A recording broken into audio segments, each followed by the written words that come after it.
আলহামদুলিল্লাহ আমি ভালো আছি।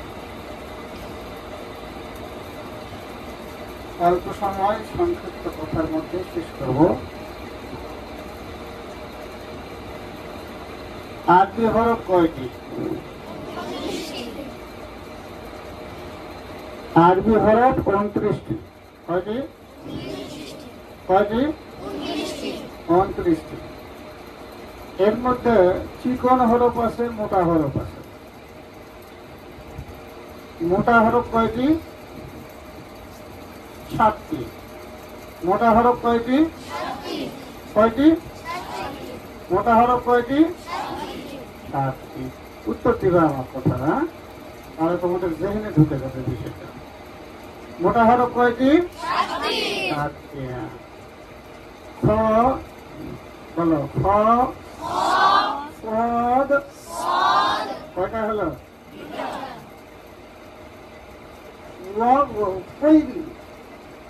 এখানে কয়টা আছে?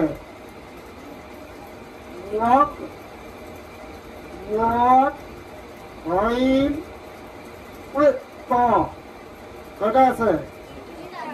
মোট কয়টা হলো? মোট কয়টা হলো?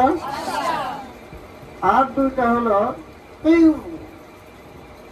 দুইটা হলো কি?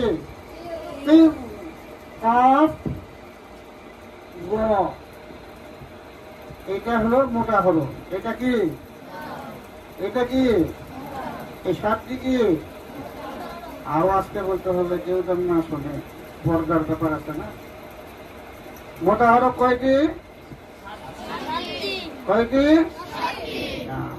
তাহলে বাকি থাকলো কয়টা হরফ? 22টি। 22টির মধ্যে একটা হরফ আছে, সেটা হলো জবর এবং পেশ আসলে মোটা হয়, জের আসলে চিকন হয়। সেটা কোনটা? কোনটা?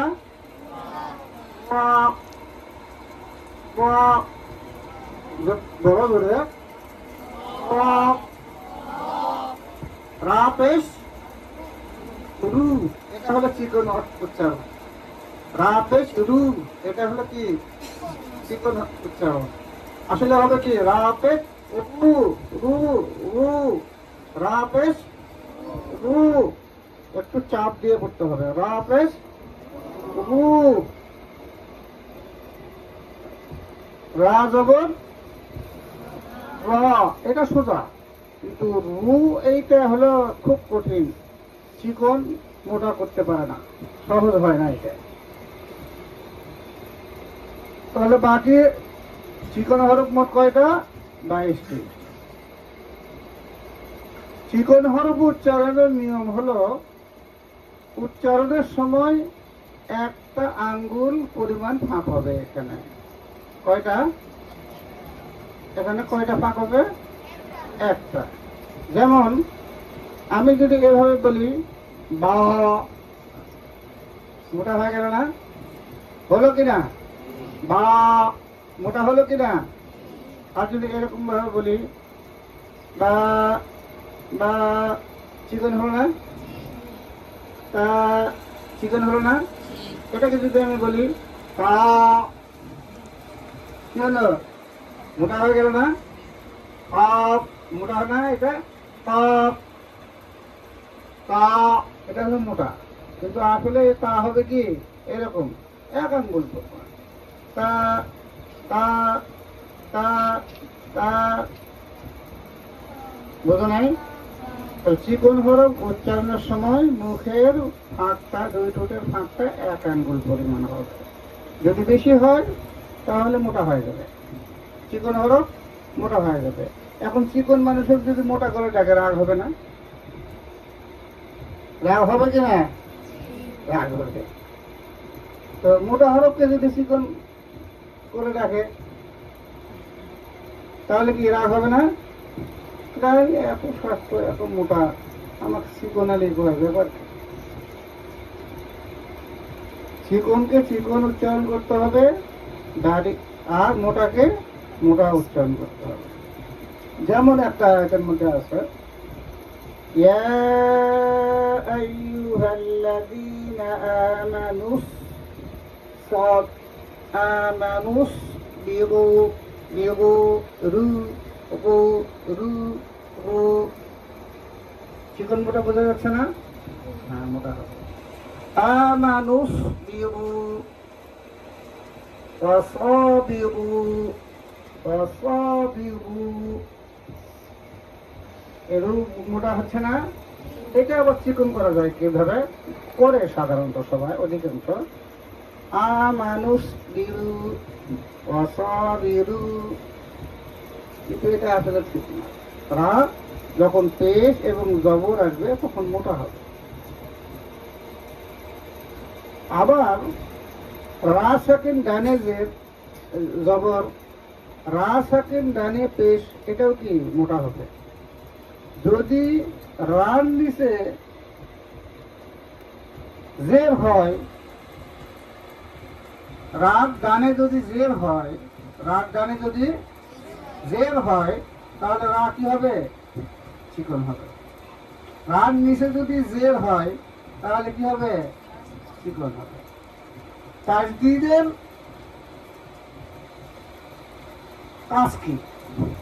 তাজদীদের কাজ হলো একটা হরফকে দুইবার উচ্চারণ করানো।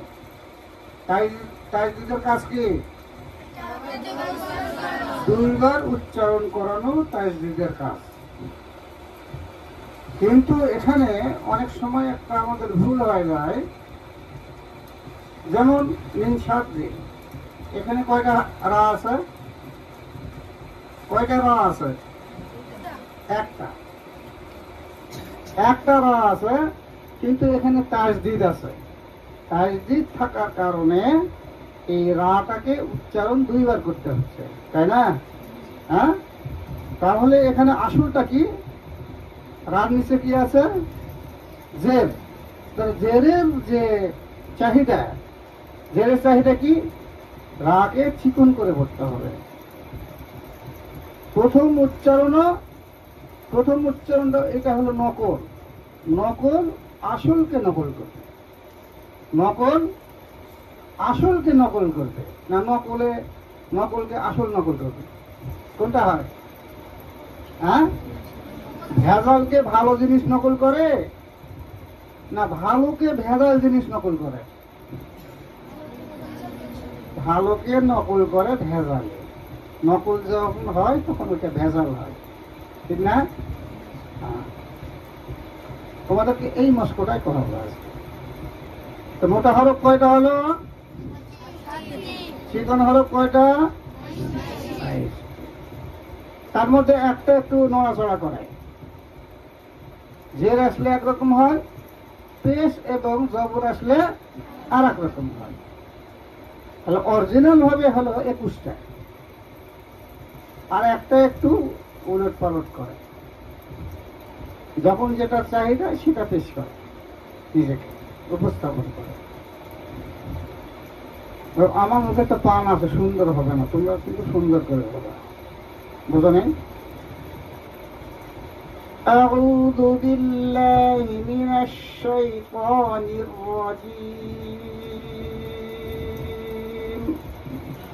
أعوذ بالله من الشيطان الرجيم. أعوذ بالله من الشيطان الرجيم.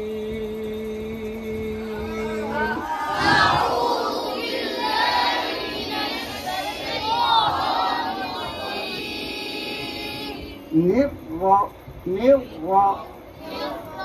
الرجيم. এটা উচ্চারণ কেমন হবে? চিকন না মোটা? নির্রাজিম।